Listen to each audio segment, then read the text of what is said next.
রয়েছে কিন্তু ইংল্যান্ডের বিপক্ষে ওয়ানডে সিরিজ এবং টি-20 সিরিজ ভারতের, এবং সেই টি-20 সিরিজে ভারতের স্কোয়াডে কারা কারা চান্স পেতে পারে সেটা নিয়ে একটু বলবো এই ভিডিওতে। ইংল্যান্ডের বিপক্ষে ভারতীয় দলের স্কোয়াডে ক্যাপ্টেন প্রথমেই থাকবে সূর্যকুমার যাদব, ক্যাপ্টেন হিসেবে থাকবে অভিষেক শর্মা, সঞ্জু স্যামসন হয়তো ওপেন করবে, 3 নম্বরে সূর্য, 4 নম্বরে তিলক, 5 নম্বরে রিঙ্কু। তারপর আগে স্কোয়াডটা বলে নিই, তারপর এই প্লেইং 11 বলবো।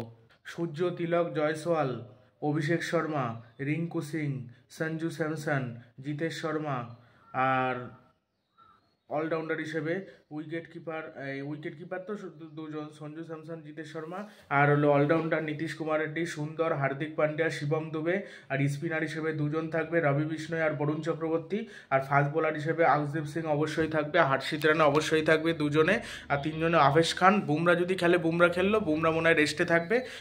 আর একটা প্লেয়ার থাকতে পারে, সেটা আভেশ খান হতে পারে, অথবা মোহাম্মদ সিরাজ হতে পারে। মোহাম্মদ সিরাজও হয়তো রেস্টে যাবে, আর অন্য কোনো একটা প্লেয়ারকে মাঝখান থেকে সুযোগ দিয়ে দিলে এটাই হয়তো হতে চলেছে। ক্যাপ্টেন্সি করবে Suryakumar Yadav, vice captain Hardik Pandya, team হলো অভিষেক শর্মা, সঞ্জু স্যামসন হয়তো ওপেন করবে, 3 নম্বরে তিলক, 4 নম্বরে সূর্য, 5 নম্বরে নীতিশ কুমার রেড্ডি, 6 নম্বরে দুবে, 7 নম্বরে রিঙ্কু সিং, 8 নম্বরে একটা অলরাউন্ডার সুন্দর। হুম আর তারপরে হলো 9 নম্বরে বরুণ চক্রবর্তী অথবা রবি বিষ্ণয়, 10 নম্বরে আকদীপ সিং, 11 নম্বরে আর একটা পেসার আবেশ আবেশ খান। এই হলো টিমও তো এরকমই হতে পারে, এরকমই প্লেইং 11 ইংল্যান্ডের বিপক্ষে।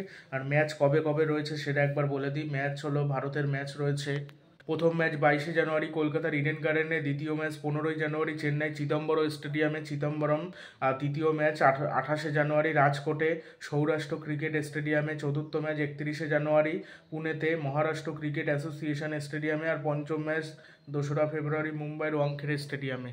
ভিডিওটি ভালো লাগলে চ্যানেলটি সাবস্ক্রাইব করবেন এবং ভিডিওটি শেয়ার করতে ভুলবেন না।